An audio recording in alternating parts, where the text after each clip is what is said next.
Hola chicos, ¿qué tal? ¿Cómo están? Muy buenos días a cada uno de ustedes. Espero que se encuentren bien, bien de salud, en compañía de sus familiares en casa. Bueno chicos, el día de hoy nos conectamos a través de este medio y a través de este video. Nos llegamos a ustedes para que puedan continuar con el desarrollo de su aprendizaje. Como no, para ustedes, queridos estudiantes de quinto año de secundaria. Quien les habla, quien les saluda, el profesor encargado del curso de Historia Universal. Queridos alumnos de quinto año de nuestra modesta casa de estudio de Uribes School, este tema va dirigido a ustedes. El absolutismo y la ilustración. Profesor, ¿por qué vemos todavía un tema que es propio de la edad moderna, por así decirlo, porque es propio de la edad moderna? Es ahí donde se cimentan las bases de este tiempo, ¿no? Del absolutismo, donde los reyes concentran todo el poder. Y vamos paso a la ilustración. Hay que tener en cuenta algo muy importante, queridos estudiantes, que durante este tiempo, ojo, que durante este tiempo vamos a ver dos siglos importantísimos, el siglo XVII y el siglo XVIII. Profesor, el siglo XVIII es el cierre de la edad moderna y marca el inicio de la edad contemporánea. Sí es cierto, pero durante este siglo, para pasar de una edad a otra, hay hechos. Uno de esos hechos importantes es el absolutismo, que necesitamos hablar como estudiantes de quinto año, conocer para poder entender por qué surge la ilustración, pues. Vamos a conocer cómo se presenta toda esta situación en pleno siglo XVIII. Por eso que vamos a hablar lo que pasa entre la edad moderna y la edad contemporánea. ¿Entre qué siglos? El siglo XVII y el siglo XVIII. A esto también se le conoce como la visión de un panorama de Europa en estos siglos. ¿Qué vamos a aprender el día de hoy? Primero partamos por algo en concreto. La edad moderna va a traer algo consigo agarradito de la mano. Las monarquías se van a como se dice, cimentar en Europa. Y el siglo XVII es el siglo del auge del absolutismo. Profesor, ¿qué cosa es el absolutismo? Bueno, es un sistema, primero, entender que es un sistema de gobierno absoluto, donde ¿qué pasa con el absolutismo y qué pasa con este sistema, profesor?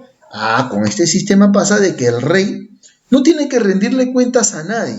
El rey es la única persona que manda, y no hay, cuenta con un parlamento, todo, pero no, él es el que decide, tiene el poder absoluto, queridos estudiantes. ¿Me dejo entender? Por lo tanto, el absolutismo va a ser uno de los sistemas que va a predominar en Europa hasta el siglo XIX. Miren, ve cómo es su trascendencia. Por eso le digo, es importante nosotros hablar de estos dos, uno que es un sistema y el otro que es un movimiento, que va a dar paso a algo muy importante que vamos a conocer también con nosotros en nuestras próximas clases. Pero vamos a continuar hablando del absolutismo. Un excelente reflejo de ese absolutismo es el reinado de Luis XIV de Francia, conocido como el Rey Sol. Luis XIV de Francia, conocido como el Rey Sol. Ojo, tome nota.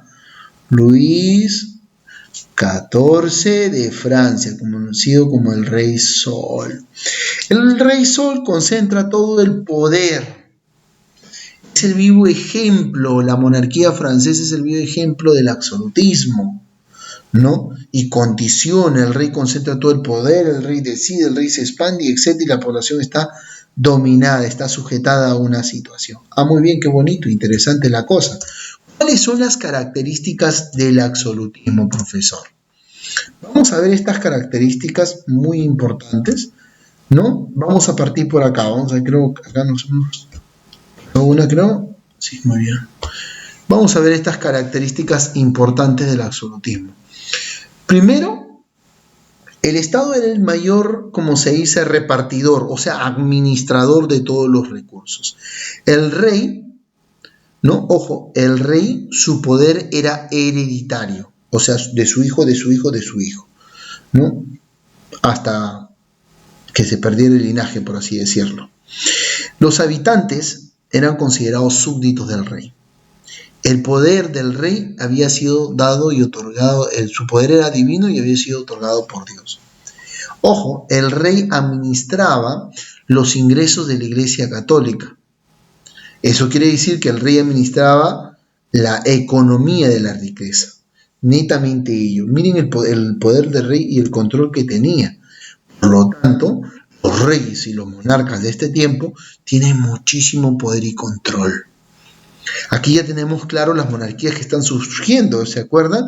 En los orígenes, ¿no?, de la edad moderna que hemos hablado antes de los exámenes, ¿no? Viendo cómo se cimentan las bases de las monarquías, ¿no? La monarquía francesa, la monarquía austriaca, la monarquía inglesa, en este caso la monarquía española, entre otras monarquías más que se van a posicionar, ¿no? Las coronas germanas también, el reino prusiano también, ¿no? Vamos a entender acá el esquemita del absolutismo.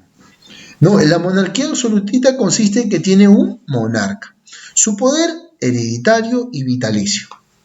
Tiene todos los poderes, el ejecutivo, el militar, el judicial, el religioso. No existe estas instituciones para el rey. Esto fue dado por Dios, tiene buena relación con la iglesia, el pueblo no tiene derecho ni libertad. El pueblo hace lo que diga el rey. Por lo tanto, el rey maneja el mercantilismo, acumula metales preciosos y lo comercial es buscar el oro y todos los metales preciosos sabidos y por haber. La política que se maneja, interna y externa, una burocracia estatal, ¿no? Y surge lo que es el ejército profesional. Vamos viendo cómo se va acomodando esta situación para las monarquías absolutistas. Muy bien. Profesor, ya me queda claro el absolutismo como sistema de gobernar o forma de gobierno que prácticamente condiciona el comportamiento de la población y de la sociedad. Muy bien, pero recuerden ustedes que cuando termina la Edad Media van surgiendo los burgos y cuando surgen los burgos, surgen los burgueses. Y cuando surgen los burgueses se van a volver más adinerados, pues van a tener su platita, tienen sus cositas, como se dice, ¿no? Y vamos a ver cómo los burgos más adelante y los burgueses van a condicionar este pensamiento que dice los burgueses más adelante, condicionan el pensamiento que dice Luis XIV de Francia. El Estado soy yo. El Estado soy yo y a él se le adjudica este pensamiento. O sea que si yo pregunto en una práctica, que por cierto, hoy día tenemos práctica al término de este video, ojo, pregunto a quién se le acuña o quién era el que dice esto, a quién se le adjudica, el Estado soy yo, a Luis XIV de Francia. Por lo tanto, queridos estudiantes, estamos hablando a fines del siglo XVII. Durante el paso del siglo XVII al paso del siglo XVIII y decir, bueno, estamos en la edad contemporánea, ¿no? Va a pasar algo muy importante, pues. Durante este periodo de tiempo, las personas ya no van a ser las mismas, van a ver las cosas de otra manera, porque ya pasaron, pues, tiempo del humanismo, la reforma, la contrarreforma. Las personas de esta época ya no son cualquiera. Ya no son cualquier tipo de personas. Los burgueses tienen dinero y se pueden educar. Y es aquí donde va a surgir nuevas ideas, conocido como el tiempo de la Ilustración, que no es del siglo XVII, que sí es del siglo XVIII y marca un precedente muy importante para la historia universal, queridos estudiantes. Partamos por algo en concreto acerca de lo que es la Ilustración.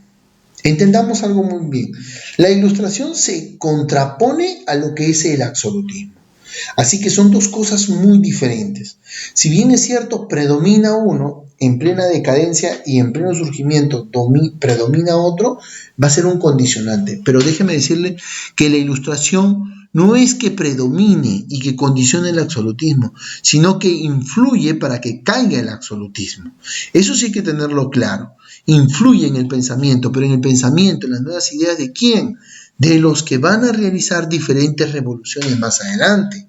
Van a encontrar que para el progreso está en la razón, en la búsqueda de igualdad, en la búsqueda de libertad, está la felicidad. Y que el factor que condiciona esa búsqueda, esa felicidad, esa libertad, esa prosperidad, esa igualdad, está la educación. ¿Y la educación qué te proporciona? Pues, querido estudiante de 5º año de secundaria, te proporciona un cambio de mentalidad. Y eso va a ser favorable para esta época, porque las personas no van a ser cualquier tipo de personas, van a ser personas educadas. Los burgueses van a ser personas que leen, personas que tienen nuevas ideas y que van a revolucionar el mundo. Es por eso que al siglo XVIII se le conoce como el siglo de las luces, que se le conoce como el siglo de las luces. Al siglo XVIII se le conoce como el siglo de las luces. ¿Y qué cosa es la ilustración, profesor? La ilustración es un movimiento filosófico y cultural. Se desarrolla en Francia y de ahí se difunde por toda Europa. Por lo tanto, el siglo XVIII va a ser testigo de ese movimiento filosófico. Ahora, este movimiento filosófico va a tener, como se dice, sus bases, sus fundamentos, sus fuentes.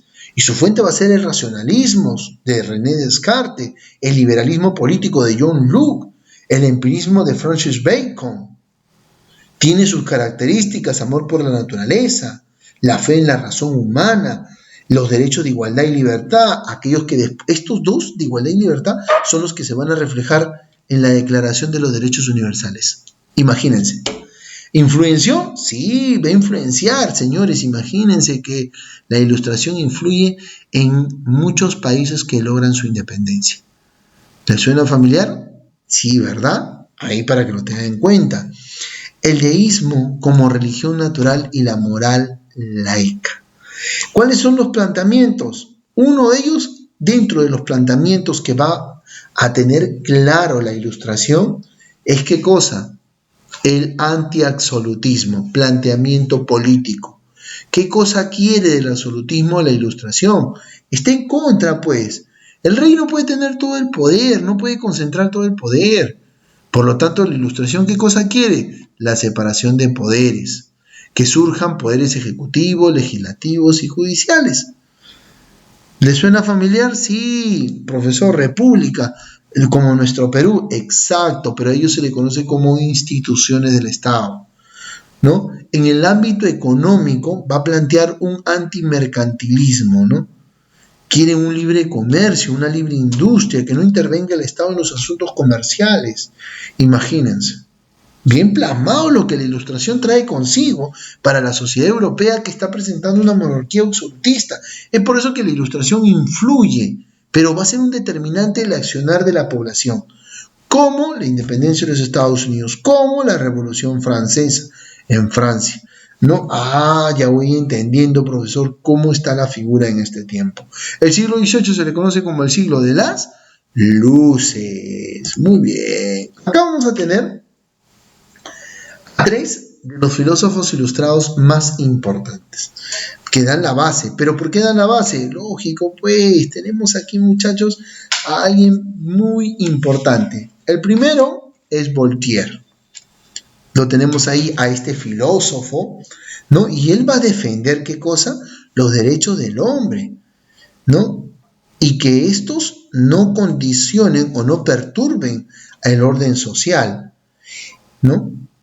Y va a ser un duro crítico del absolutismo y sobre todo de la Iglesia Católica. Lo que acabo de mencionar, que defiende los derechos del hombre, ¿no? Para que no perturben en el orden de la sociedad, está plasmada en sus cartas filosóficas de Cándido. Otro filósofo ilustrado va a ser Montesquieu. Y Montesquieu, ¿qué va a plantear? La separación de poderes, muchachos, como hoy en día lo conocemos. Y él plantea de que todos los reinos tengan una monarquía constitucional. O sea que no, de la noche a la mañana no se acaba el rey, sino que el rey esté sujeto a una monarquía constitucional. ¿Les suena curioso? Los primeros pasos de la Revolución Francesa era la exigencia de una monarquía constitucional. Ya saben de dónde surge la influencia y los pensamientos, queridos estudiantes.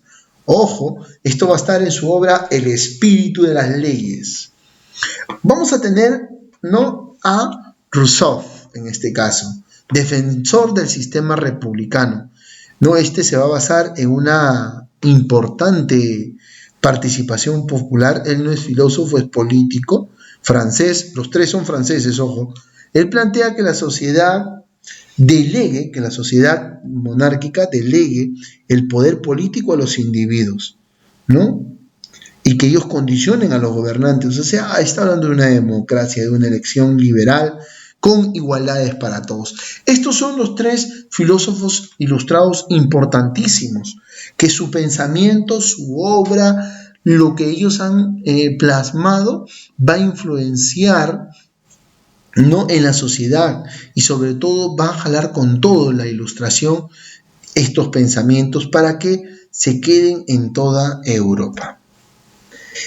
A reforzar ello van a surgir las escuelas, ¿no? Las escuelas económicas e ilustradas, por ejemplo, la escuela Fisocracia, ¿no?, con nuestro amigo Quesnay. Quesnay plasma la escuela Fisocracia en Francia, ¿no?, en este territorio, en este caso, Francis Quesnay, y él plantea la tabla económica, ¿no?, un planteamiento muy importante.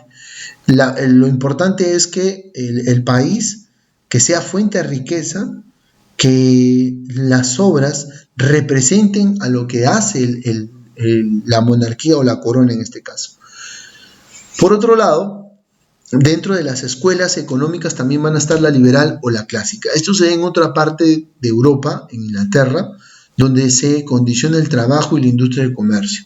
A él se le atribuye como el padre de todo esto a Adam Smith, en su obra Las riquezas de las naciones. Después van a venir Malthus, David Ricardo, entre otros más que van a participar. A propósito, Inglaterra y Gran Bretaña se acogen a una monarquía constitucional más adelante, que vamos a tocar el tema. Ahí tenemos a Francis Quesnay.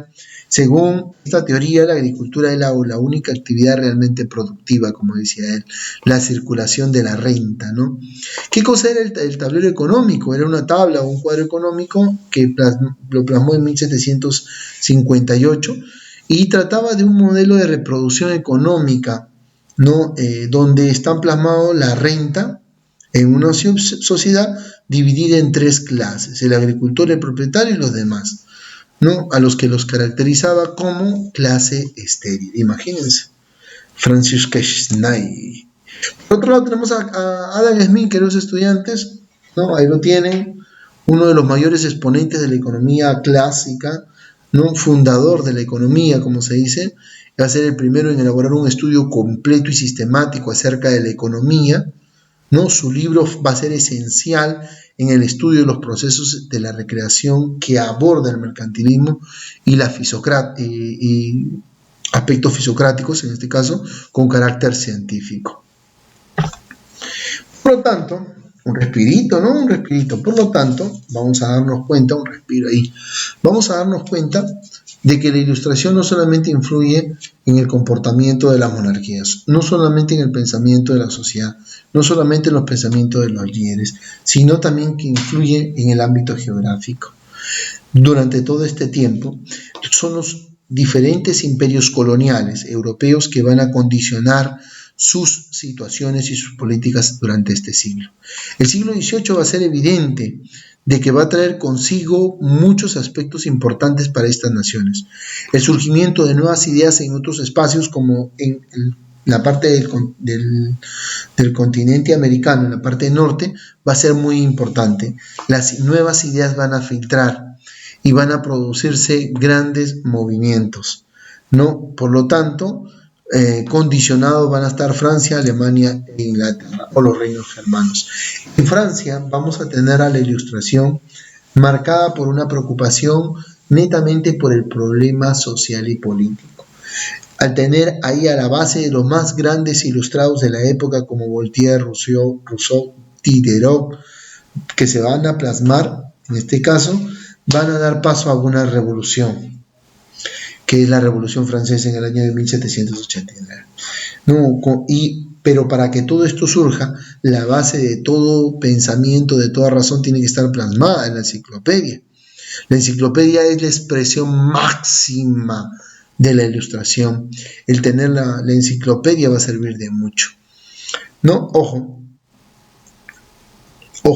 recuerden ustedes que aquí surge el despotismo ilustrado también, ¿no? ¿Y quiénes son los que tienen esa actitud despótica acerca de la ilustración?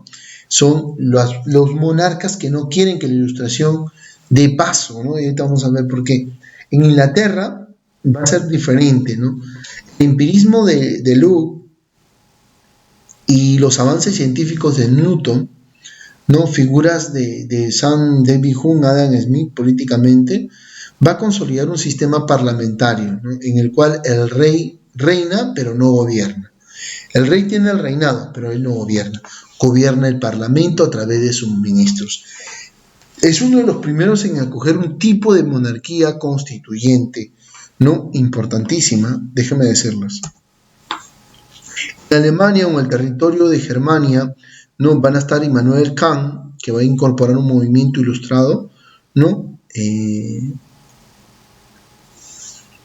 va a condicionar, y durante este periodo se van a dar pues los periodos de las unificaciones, la unificación de Alemania y la unificación de Italia, que más adelante van a terminar con ello.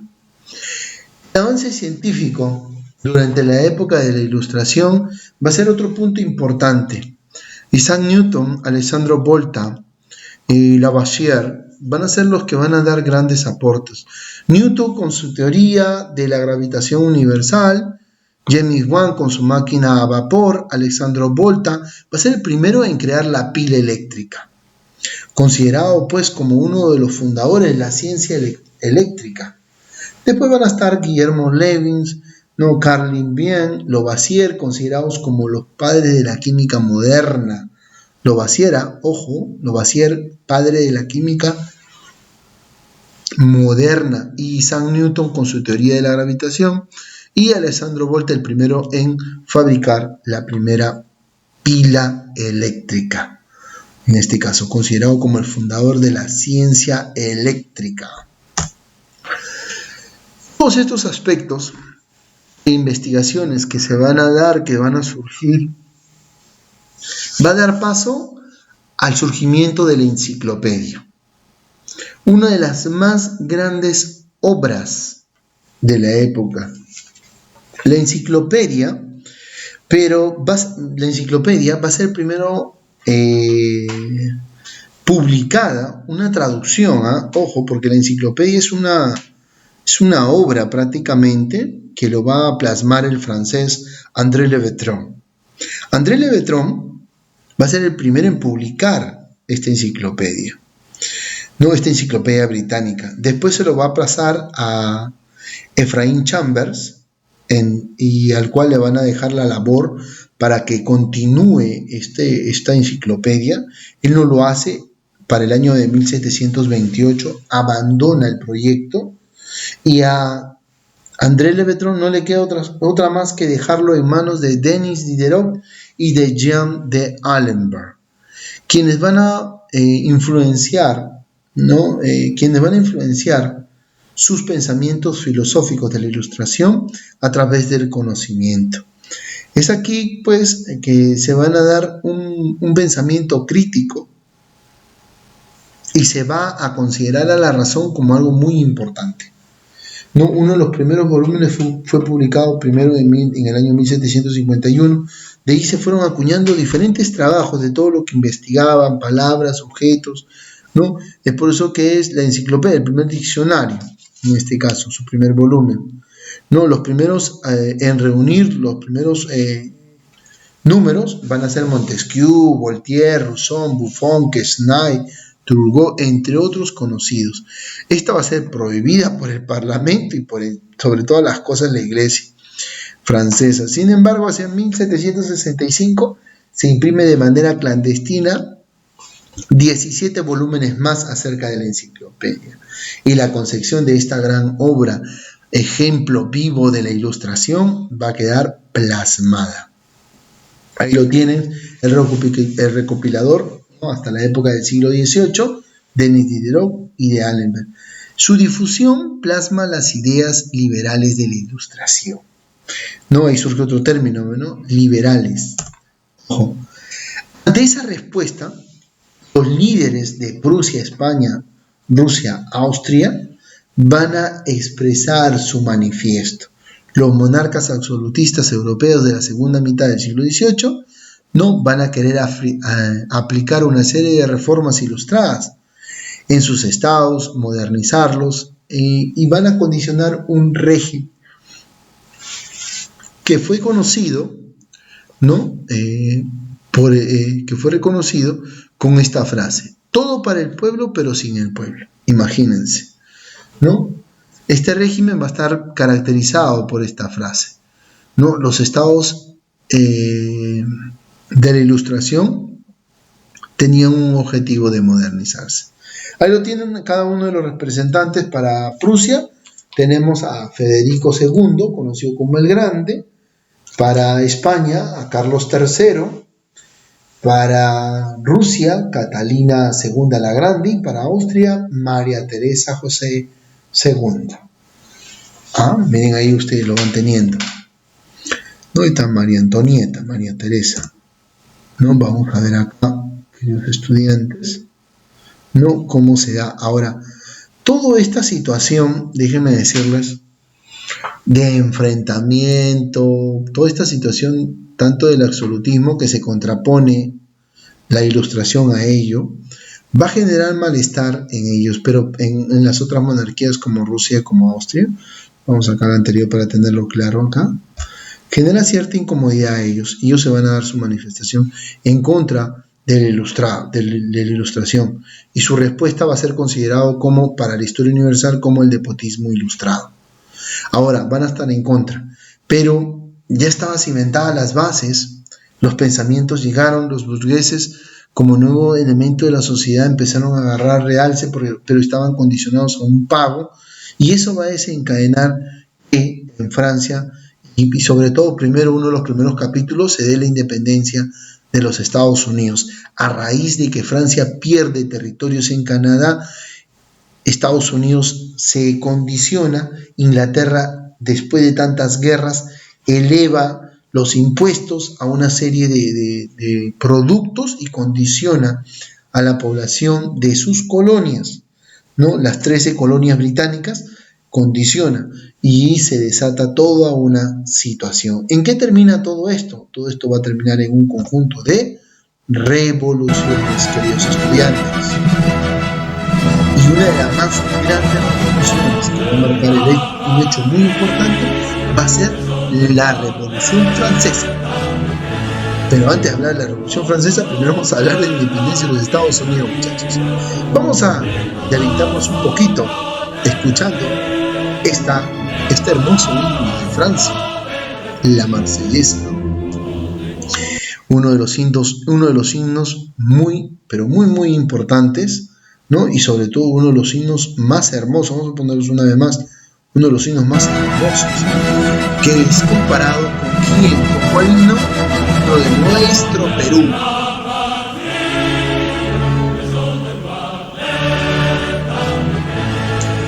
Ahí lo tiene.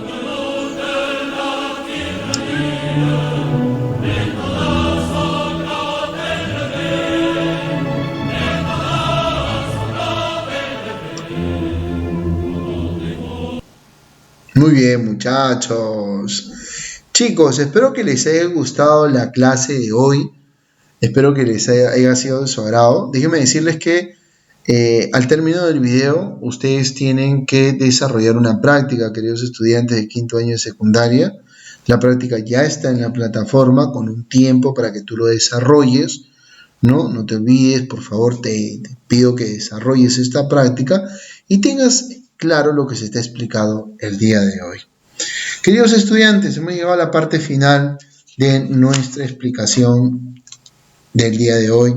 Hoy prácticamente miércoles 22 de septiembre, a un paso del inicio de la primavera, queridos estudiantes. Solamente me queda decirles, chicos de quinto año, chao, cuídense mucho, ¿sí?